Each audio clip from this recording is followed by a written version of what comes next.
Hello guys and welcome to the video. Let's just hop right in. Jeff's point of view. I walked into my house and headed straight for Slendy's room. "Hey Jeff," Ben said, coming up to me. "Not now, Ben, I have stuff to do," I growled. Ben rolled his eyes and walked up to Jack. He said something, and Jack shrugged and looked at me. "Is Slendy home?" I asked. "Yeah, he's in his room. Do you know where Sally is? We haven't seen her all day." "She's probably just out getting a kill," I laughed. I knocked on Slendy's door. "Open the damn door." "What do you want, Jeff?" He opened the door. "I need to see the files." "Jeff, those are private. I can't let you see it unless it's life or death." I looked up at him. He saw the urgency in my eyes. "Fine. In here." He didn't have eyes, but if he did, he'd be rolling them. He pulled a lever that opened a secret cabinet. "Your files are in the third drawer." I grabbed them. "Thanks so much, Slendy." I ran to my room and laid the files all over the floor.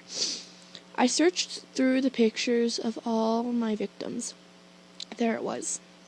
My heart sank into my chest. "I killed Hope's father," I said aloud out of guilt. Hope's point of view. I looked around at the innocent little girl, her eyes hypnotic. How could I resist such a sweet girl? "I would love to play with you, Sally," I said, grabbing her hands. "Great, follow me." Sally led me outside. I honestly didn't feel comfortable going this far away from my house, but I couldn't say stop. In fact, I couldn't say anything. "Ready? We're going to play hide and seek, and I'm going to count. And you do not want me to find you," she said, laughing. I noticed the blood was streaming down her face again. Her eyes filled with tears. She saw me staring and quickly began to count. I ran, fearing that this was not a little girl. By the time she hit 10, something grabbed my face. "I found you," she whispered in my ear. I got to Hope's house, and she wasn't there. I did see Sarah inside sitting on the couch. I knocked on the window. She saw me and waved. I walked to the front door and she let me in. "Where's Hope?" I asked, a little panicked. She didn't seem to notice. "Well, she went to go play with this adorable little girl. I think her name was Sally." "Oh, no." "Which way did they go?" She pointed to the forest. Shit. I ran full speed to the forest. I heard counting. I followed Sally's voice. 9, 10. "Here I come." Oh no, I'm going to be too late. I heard Hope scream. I saw Sally with her hand wrapped around her neck. "Sally, leave," I yelled at her. She stuck her tongue out at me and walked away. "You're no fun, Jeff," she yelled. I didn't care though. I ran over to Hope. Her face was in her lap. She was crying. I picked her up and set her on my lap. "Shh, it's okay. I'm here now." I stroked her short, beautiful hair, trying to comfort her. She looked at me and wrapped her arms around my neck. I put my hand under her chin and kissed her. She kissed back, her fingers dancing through my long black hair. Neither of us wanted to pull back until she needed breath. We just sat there cuddling for what felt like an eternity. "How do you know that girl?" she asked, breaking the silence. I chuckled. "This would be interesting." "It would be easier if I just showed you." She looked up at me and nodded in approval. "I'll take you tomorrow night so that you have time to calm down." I gave her a warm smile and she blushed. "Jeff, I don't know my way out of the forest. Could you walk me home?" She looked a little embarrassed. Of course. I helped her up and held her close and held her hand all the way to her house. She goes in through the front door and lets me in through the window. "Thanks for walking me home. That was really sweet." "Anytime." I turned to go out her window. When I look over to her, "Hope, I love you." She stays still for a second. I could tell that she didn't feel the same way. I turned around and about to jump out the window, she grabbed my hand. I love you too, Jeff. I smiled and kissed her. See you tomorrow night, I said. When we pulled away, she bit her lip and smiled. I had to go warn my family. We just need to, just give me a second. I have to watch an ad for this crap. Sadly. No, I don't like this ad. It's horrible. It's about Musical.ly, apparently. That's why. Chapter 6. Hope's point of view. It was Tuesday, and because I skipped school yesterday, my mom made me go today. As I was doing my hair, I remembered I was going to visit his family. I sighed and put on a short black dress with skulls and put black tights underneath so my butt didn't hang out. Then I do my makeup. I looked in the mirror and approved. I just hoped that Jeff's family would like me. I sighed and felt lips against my neck. Hey, I said, smiling. As he kissed me. You look extra beautiful today. But you don't have to dress up if you don't want to. I know, but I want to make a good first impression. I tried to sound confident. I was actually very nervous. You don't have a thing to worry about. They will love you. They will all love you. Jeff hugged me. I wish I could hang out with you all day, but I really have to go to school in like 20 minutes. I told him. He sighed and gave me a sad puppy face.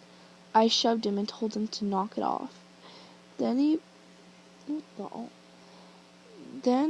I shoved him and told him to knock it off. Then I pulled him in and kissed him. Better? I asked. Much. He winked. See you tonight, Hope. My heart fluttered out of my chest. I looked at my watch. Shit. I say. I grabbed my brother and got my car keys. I dropped my brother off out front while I found a spot to park. I had to park my black badass Dodge Charger next to Stephanie Abby's pink SUV. I laughed. At least I have one thing better than her. I thought to myself. Stephanie made sure that my life was a living hell. I got out of my car and locked it. As I walked up to the door of the building, I saw Rhett and Sarah being harassed by some of the kids in their grade. I got really pissed off and walked up to them. What's going on? I asked. Rhett shook his head, trying to tell me to stay out of it, but I couldn't. I was already involved. Nothing that an emo freak like you needs to care about. I gritted my teeth. I'm not emo. There's nothing wrong with being emo. I played along. The boys laughed at each other. Don't you have to go cut your wrists or something? That was way too far.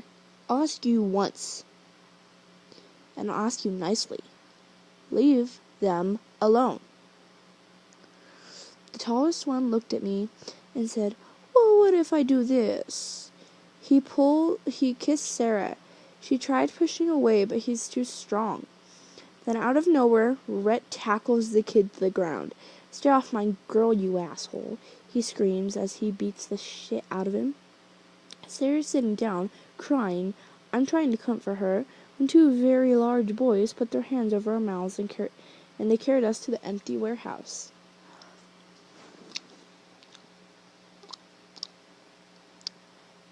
Where we were both tied up in chairs. A guy who looked about 21 walked out from the shadows. Hey there, beautiful. He walks up to Sarah. Leave her alone, I shouted. Oh, there's another girl. I usually only get one. He walks over and sees that what I'm wearing. Were you waiting for your boyfriend? He asked and then laughed. Yeah, and he's going to beat the shit out of you when he gets here. A feisty one, he laughs. I love when they put up a fight. He walks over to me. Rhett's point of view. I sat on the bully's chest, beating the shit out of him. Stop. Please stop. I'm sorry. Let me go. Let me up. He cried. I don't give a fuck if your sorry ass wants up or not. I screamed, pounding my fist into his chest. I didn't even realize that two ugly assholes stole my sister and girlfriend. I got up and started yelling their names. Then I felt a cold hand on my shoulder. I look and see a man who looked about Hope's age, maybe a little older. He was wearing a white hoodie and black pants. He was looking at the ground. Where's Hope? He asks. Why the hell do you care? I snarled at him. Oh, Rhett. So I guess Hope hasn't told you about us yet. He looks up. I see a horrific sight. His face is cut into a smile, his eyelids, well, they weren't there, which left big black rings around his eyes. Stay the hell away from my sister. Please trust me. I love her, he says. Don't know why, but for some reason I thought he could find Hope and Sarah, so I'd let him help. Jeff's point of view. Me and Hope's brother walked in complete awkward silence for about 10 minutes. Then Rhett looked up at me and said, this would be so much cooler with chainsaws. I laughed and gave him a nudge. You're a funny kid, you know that. We laughed and heard Hope scream. We ran to an abandoned warehouse. Rhett's jaw dropped. Hope's point of view. Sarah was lying on the ground. She refused to take off her clothes. So they knocked her out. She was laying on the ground in her own blood. I screamed, and he walked towards me with the sledgehammer. And I saw Jeff bust through the door with Rhett behind him. Jeff pounced on the man and slit his throat, and then whispered, "Go to sleep," in his ear. Rhett ran to Sarah's side. He picked her up, bridal style, and held her close, tears streaming his cheeks. Jeff untied me, and we got out of there before anyone else could get their hands on us. We made it back to school and jumped in my car. Jeff drove because I was still all shaken up by the fact that I was almost raped. We got to my house and Rhett took Sarah to the hospital. Me and Jeff sat in my room. I looked in a mirror and saw I had a bloody lip. Great, I said, leaning into Jeff's chest. It's not that bad, trust me, they won't care, he reassured me. We watched TV until he looked at the clock. You ready? I took a deep breath. Yeah, I think so. We walked up to the edge of the forest. Are you scared? He asked me. No, why do you ask? 'Cause you're squeezing my hand. He laughed. We kept walking until we see a mansion. We walk through the front door, where I don't see anyone but Sally is sitting on the ground, playing with her doll. You wait here, I'll go get the others. He kisses me and walks away. I blushed because Sally saw us kiss, and she gave me a way to go smile. Then she came and sat next to me. Hey, so, sorry about trying to kill you the other day, she says in a cute little voice. It's okay, it's just part of life for you guys. I would love to start over, though. She smiled and held out her hand. I shook it. I'm Sally. But you already knew that. I never did catch your name, though. I'm Hope, I said, smiling. Then I felt someone grab my shoulders. I turned back and he kissed me on the cheek. He looked like Link from Legend of Zelda. Then his friend gave him a high five. He had 2 big black round eyes, no mouth. I wasn't sure if it was a mask or not, so I just kept my mouth shut. Then I saw Jeff run halfway down the stairs. Do either of you bozos know where Sunday is? He asked. They both nodded. You guys are so immature, he mumbled. Jeffrey, I know where he is, Sally shouted at him. Where? He asked. He's out hunting, she said in a dark voice, but then giggled. And this is why you are my favorite. He kissed her forehead and then grabbed my hand. You guys, this is Hope, he told the 2 boys. Hope, this is Ben, he said, pointing to the boy who kissed me, and that's Jack. He was the one with the blue face. Oh, Jeff, darling, you don't need to introduce her to us, Ben said to Jeff. Then Jack looks at me. He goes on and on about you. They laughed. And Jeff's pale face turned a little tint of red. He was extremely embarrassed. Well, we'll leave you 2 lovebirds alone, Bet said, mouthing called me to him.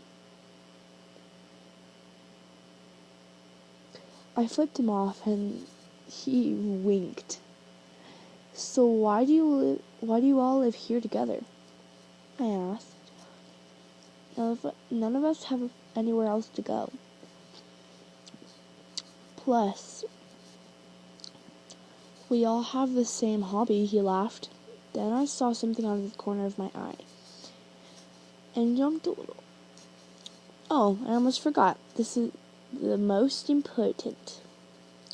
Then he whistled, and Big Husky, with a crazy smile, ran up to him, paying no attention to me. Smile, this is Hope. If you hurt her, I'll have to kill you. Smile turned and looked at me. Then he licked my hand and nuzzled his head in my lap. I laugh.